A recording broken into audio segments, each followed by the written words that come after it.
अस्सलाम वालेकुम जी। Introduction to electrodynamics gift का फोर्थ एडिशन है। प्रॉब्लम 4.26 चैप्टर 4 चल रहा है, electric fields in a matter. Problem है 4.26। वो कहता है कि स्फेरिकल कंडक्टर है जिसका रेडियस ए है और उस पर चार्ज क्यू है, जैसे फिग में दिखा दिया गया है। अब उसके बाहर सराउंडिंग किया गया लीनियर डाइलेक्ट्रिक मटेरियल जिसकी ससेप्टेबिलिटी दे दी गई है और उसका रेडियस भी है बी। वो कहता है एनर्जी बताओ इस कॉन्फ़िगरेशन की कितनी होगी। अब अगर हम इनसाइड देखें, इस जो हमारा असल स्फेरिकल कंडक्टर है, अब हम जानते हैं इनसाइड द, तो आपके पास कंडक्टर के अंदर फील्ड जीरो होगी, फील्ड जीरो होगी तो पोलराइजेशन वेक्टर जीरो होगा, पोलराइजेशन वेक्टर जीरो होगा तो डिस्प्लेसमेंट भी जीरो होगा।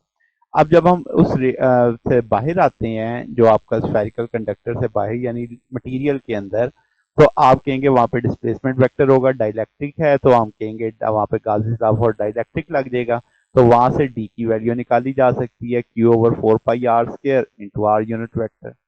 फिर जब हम ए और बी यानी डाइलेक्ट्रिक मटेरियल के अंदर अगर हमें देखें तो डिस्प्लेसमेंट पता चल गई, इलेक्ट्रिक फील्ड भी निकाली जा सकती है 1/4 पाई एप्सिलॉन, एप्सिलॉन सादा मटेरियल के लिए।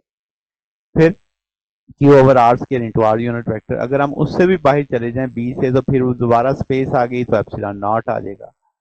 अब वो हमसे कह रहा है कि एनर्जी बताओ इस कॉन्फ़िगरेशन की, तो हम कहेंगे वर्क देख लेते हैं भाई टोटल जो इस सारी कहानी में होगा। तो हम कहाँ से चलेंगे, इन्फिनिटी से ए तक, यानी इन्फिनिटी से किसी वर्क को देखेंगे सेंटर तक। तो देखो पहले ए से बी तक का वर्क निकाला, फिर बी से इन्फिनिटी तक का। अब जब हम ए से बी के अंदर हैं तो क्या हमें फील्ड की वैल्यू पता है? हमें पता है डी की वैल्यू, हमें पता है ई की वैल्यू भी, यानी डी और ई दोनों वैल्यूज हमें पता है जो हम इस फार्मूले में लगा सकते हैं। और बाकी बात रहेगी वॉल्यूम की, तो वॉल्यूम एलिमेंट कितना होगा 4 pi r² into D R. फिर इस तरीके से ए टू बी हमने डी की वैल्यू भी लगा दी, ई की भी लगा दी, वॉल्यूम की भी लगा दी। इसी तरीके से जब हम बाहर चले जाएंगे यानी आपके बी से इन्फिनिटी, तब वो क्या बन जाएगा क्यू पाई 4 पाई और आर 1/r, यानी डिस्प्लेसमेंट वेक्टर तो तकरीबन वही रहेगा। फर्क इसमें आएगा फील्ड वाले में एप्सिलॉन नॉट आ जाएगा और यहाँ पे वॉल्यूम एलिमेंट भी वही रहेगा।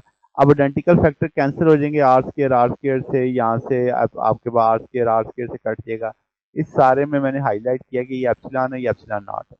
फिर अब आप देखो तो 4 पाई से भी कट जाएगा आपके पास। यहाँ पे आप कह सकते हैं कि 4 पाई भी कॉमन ले लो, नीचे 2 दफा 4 पाई आ रहा है तो स्केयर की फॉर्म में ले लिया। 1/2 भी कॉमन आ गया, क्यू स्केयर भी कॉमन आ गया। अब ये 4 पाई स्केयर से कट कीजिएगा, सिर्फ एक 4 पाई बच जाएगा। अंदर क्या बच गया 1/एप्सिलॉन nought 1/r square D R. फिर इधर क्या बच गया 1/एप्सिलॉन नॉट स्केयर और 1/r square into D R. फिर क्या, अब आप सिंपल इंटीग्रेशन है तो ये -1/r आ जाएगा इसमें से। अब हम एप्सिलॉन को epsilon naught epsilon R mention कर सकते हैं। अब आप इसमें से एप्सिलॉन नॉट भी कॉमन ले सकते हैं, चलें वो बात की बात है। तो जब हम इसमें -1/r में ए टू बी की वैल्यू लगाएंगे और यहाँ पे बी टू इन्फिनिटी की वैल्यू लगाएंगे, रिमेनिंग फैक्टर ये आ जाएगा। अब आपके पास यहाँ पे एप्सिलॉन आर किसके बराबर है, 1 + के बराबर है, तो ये आपके पास वैल्यू लगे। एप्सिलॉन नॉट कॉमन जा चुका है दोनों में से। अब आप इसमें से सिंपल अलजबरा है, इसको ओपन करेंगे तो ये -1/b, ये +1/b। अब जब आप इसे अंदर ज़रब देंगे या ऐसे कह लें तो आपके पास इस तरीके से ये कैंसिल हो सकता है, 1/a बचेगा +i/b बचेगा। और वहां से 1 + x हम क्या कह लें एक तरह से कॉमन ले लिए। जब कॉमन लिया ना तो इसके ऊपर मल्टीपल हो गया तो वो कट के सिंपल ये फैक्टर बच जाएगा। तो ये वो टोटल वर्क डन होगा, ये टोटल एनर्जी होगी जो हमारी होगी। तो ये हमारे पास सोल्यूशन है। अगर आपको इसमें कोई बात पूछनी हो, डाउट होनी तो कमेंट्स में पूछ सकते हैं। वीडियो अच्छी लगी हो तो वीडियो को लाइक कीजिएगा, दोस्तों के साथ शेयर कीजिएगा, चैनल को सब्सक्राइब